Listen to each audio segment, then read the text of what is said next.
بسم الله السلام عليكم ورحمة الله تعالى وبركاته دمان أصحابتي وادin salaamay meel kasta adduunyada ka joogtiin soo dhawaada janaalkiini waaye waa mar kale iyo walaashiin oo idin wada cabitaan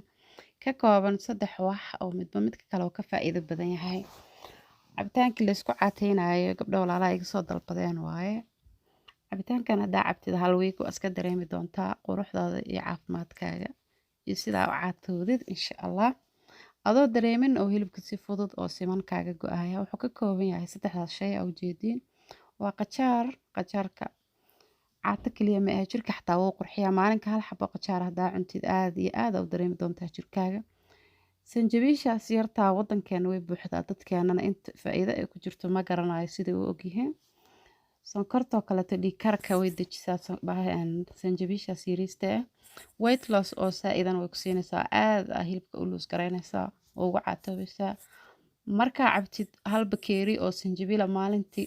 ugu yaraan 5 saacadood waxa ahaanaysaa qof oo energy full ah oo active ah gaaska kale way dejisaa hurdo badan way ku siinaa habeenkii markaa seexanaysaa hal bakeeri oo sanjabiil cabtid cholesterolka way ka dejinaysaa jirkaaga dufan ma ku fariisanayo waxa ka buux waa xanuun baabi'iye sida ogtihiinba aad xanuun baabi'iye u tahay waxay kale u fiican tahay immune systemkeena kansarka way la dagaashaa aad iyo aad u fiican tahay sanjabiisha hadaa biyo kulul ku darsatid iyo hadaa shaah ku darsatid hadaa cuntada dhan space uga dhigtid waxaad cunaysaa maalinka ku darsatid waxaan caafimaad ahayn kama faa'iideysid marka ka faa'iideysta qudaarta hada waa noo soo jarjaraya liintana waa naqaanayo liinta waxa qof Soomaali loo sheegayo male anaga liinta waa lagu soo koriyay ilaa haddana waxa waaye maasha Allah qof kasta Soomaali uu jecel yahay